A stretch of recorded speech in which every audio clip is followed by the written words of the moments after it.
right. Hi, guys. We're at Origins Hello. 2017. Hey, I got the year right. I don't usually do that. As long as you get it close. And I'm here with Bryan, the Steele guy, Hello. who is the master of Dark Age. My official title would be the Dark Age brand manager for In other words. Simon Limited. In other words, he's a slave to the game. It feels that way, but I love it. So And I'm a willing slave. We're going to talk about a couple of things Dark Age related today. This briefly, which isn't really new news, but we're going to talk about it briefly. Other than Expo, it's the first convention we brought it to. Well, that's good to know. So the How long ago was Expo?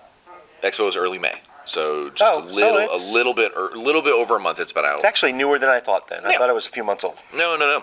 We've been talking about it for a few months, but it actually hit shelves and hit stores in mid-May, and now it's official. This is the first show outside of our home show, our Expo show, that we've been doing the rulebook exchange that we do. Rulebook exchange? For the people who don't know, if you are a Dark Age player and you have an old rulebook, I don't care how old it is, and you come to one of our shows that we have stock on hand, you bring us one of those old rulebooks, and as a thank you to being a Dark Age player, we'll switch you out for one of the new ones. So that means for those of you eBay hunters, you can go find old rulebooks and stuff. But even if you don't feel like buying one of the old ones or have one of the old ones to trade, the rulebook itself actually only costs $20 anyway. $20 American. A $20 hardback. Yeah, it's a hardback full color book. And it's an easy read, guys. There's a lot of pictures. Yeah. Basically, for the people who maybe have watched some other Dark Age videos or anything like that, the game's been around a while. It's been around a little bit, and over the last 4 years, our last rulebook came out in 2013, and over the last 4 years, we've accumulated quite a bit of errata and little things we realize maybe this doesn't work out the same way that we'd like it to. And as we've kind of grown the game dramatically in the last year, we've discovered several where we've come up with new units and new powers and stuff. We've designed them specifically in mind for this new rule set. So there may have been some stuff that came out in the last 6 months or so that have been like, man, this unit doesn't feel like it does the same thing that the other unit of the same point cost might do. Part of that is because we knew this was coming. So they play nice together with the new rules, the 2017 master rules. Now I'm doing it. It's contagious. I'm glad he took it from me. I just knocked a decade off of our rule book. That makes it really new. That makes it super new. It's time-traveling rulebook. It's neonatal. Weird. I did not give birth to this. I mean, I did. Mental birth. But it's a super fun book, just in the way that we made sure that it's got everything covered. We added the sections that have a little bit of fluff in it for the factions. It's got all the sample scenarios. It's got some sample secondary objective cards that you can either photocopy or you can go to our website and print them out. And then, of course, it's got all the rules updates and such in it as well, and a tiny little bit of just narrative story that I had some cool fiction drawn up that to get people in the mood to play some Dark Age. So there's a small story in there about a young soldier who just got kind of drafted into the Forsaken Army and has to go deal with some monsters. So.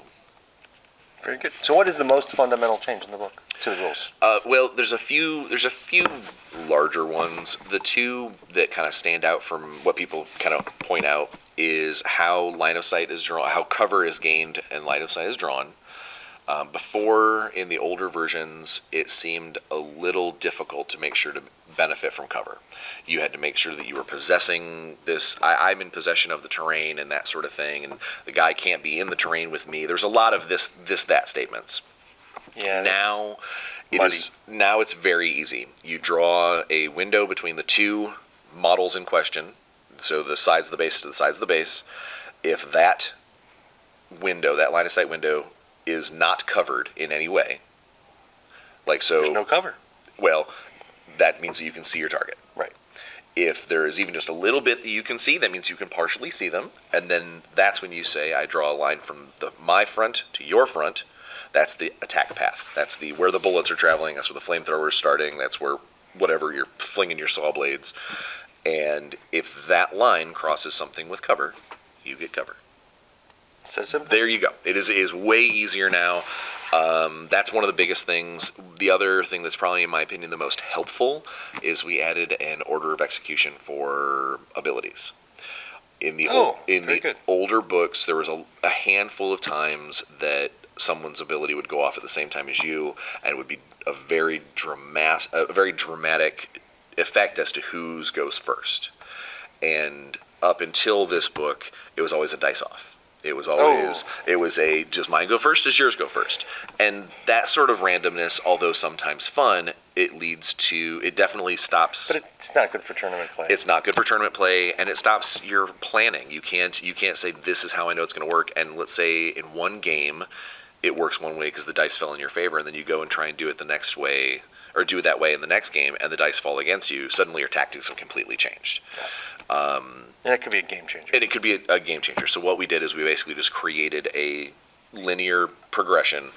If these two abilities happen, it goes the active models, mandatory abilities. So things that they cannot avoid.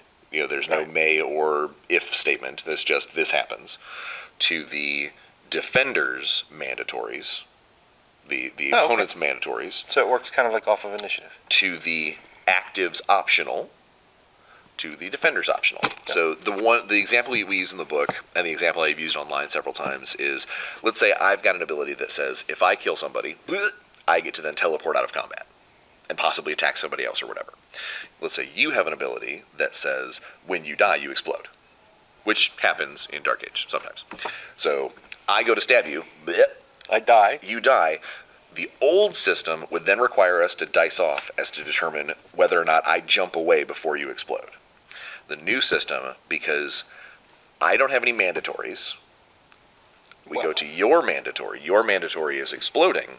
That is before my optional leap away. Because if I wanted to, I didn't have to. I could just stay where I'm at. So yours is mandatory versus my optional. You explode. I got to hope that I survive. And then if I survive, I can then do my teleport away and do my stuff. All that does is basically it helps clarify rules issues and allows things for tournament organizers and event organizers to not argue, get through that stuff a little easier, and there's less interpretation involved. And that's important. That's one of the big things we've tried to do with the 2017 Master Rules, is try to eliminate interpretation as much as possible. There's still going to obviously be some discussion at the table. You don't want it to all be math, but you do want to try and eliminate those negotiations.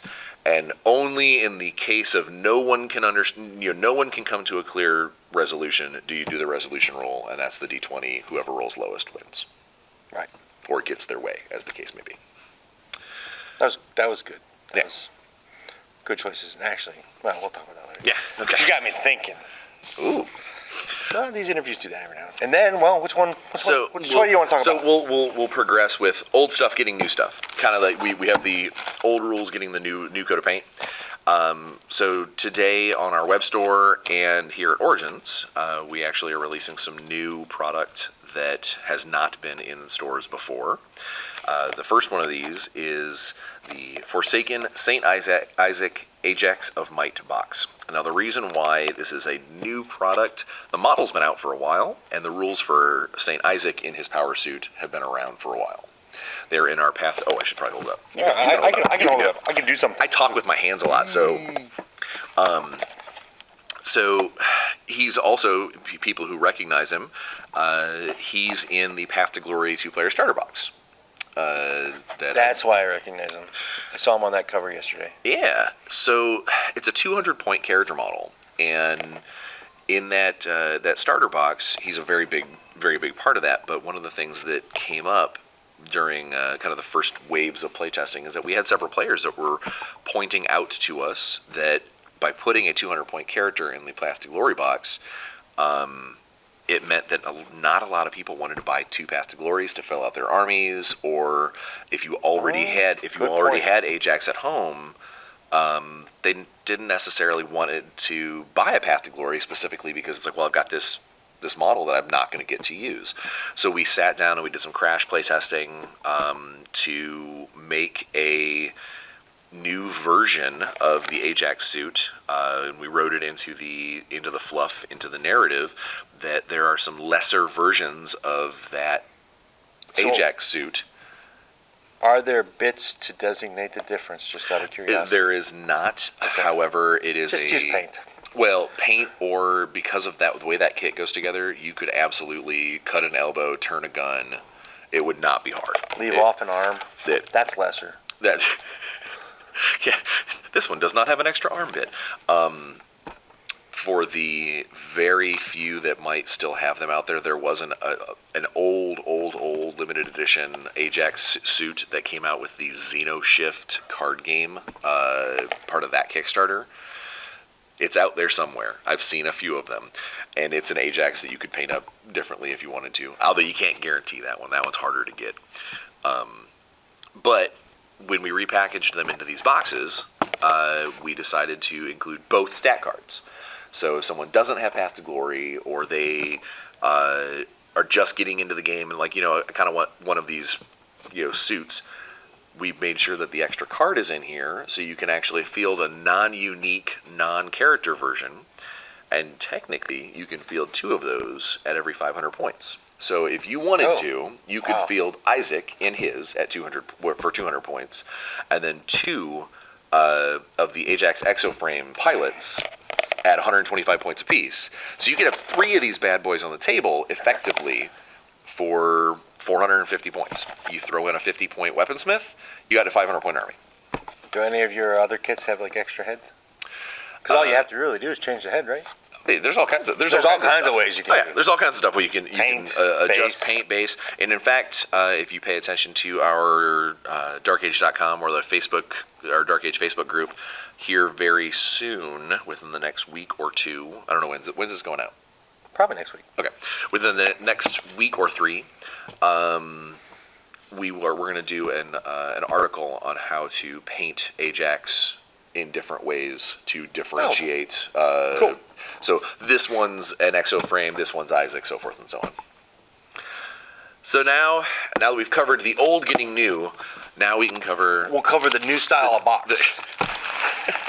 So I actually we're gonna say I did a little Facebook Live thing earlier today, explaining what happened.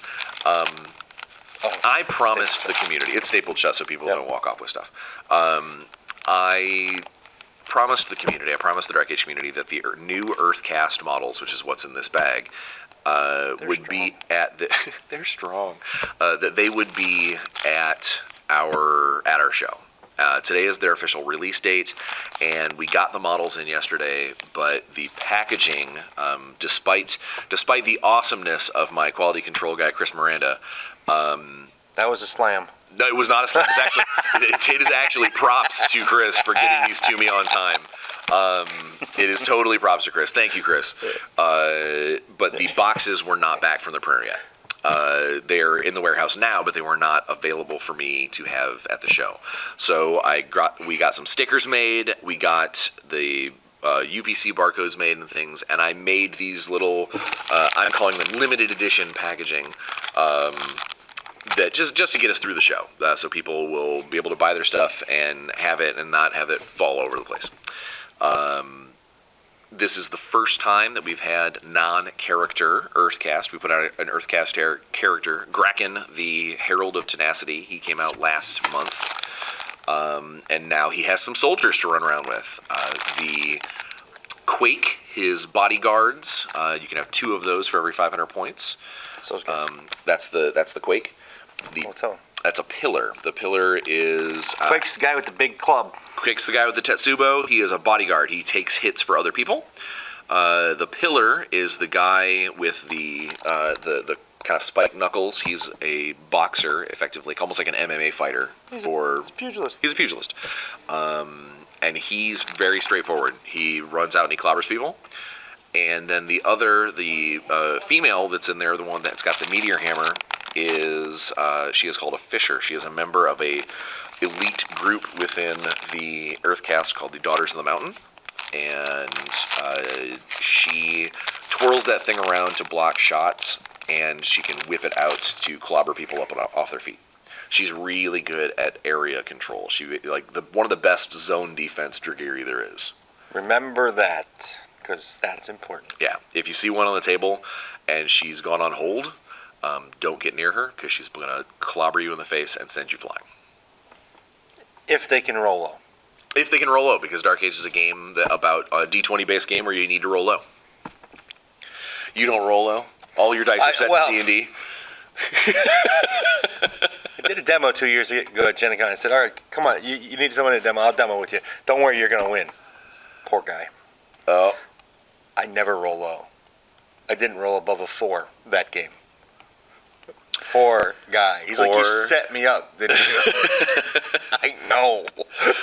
But as long as you had fun. So maybe I just roll right. Yeah, there you go. Maybe it's not a roll low or roll high. You just roll properly. Yeah, maybe. I don't get it. But yeah, so we've got a bunch of new stuff here at the show. We've got a bunch early next month. And the Earth Caste is going to hopefully be on the website before the end of the day. So that would be all by good. the time this comes out, you should be there. You should already own it. You should be able to go to Simon or dark-age.com, hit the store button, and or follow any of the links on our Facebook page. Because I'm sure I'm probably going to plaster it up when it hits the web store. Plaster. But yeah, let's play a dangerous game and get out there and kill some stuff. Yeah. Bye guys. See you at Gen Con. I think. Check out my Kickstarter. Oh yeah. Me go Gen Con. You help me go. Meet me there. That's some weird speak. We'll see you there. See ya.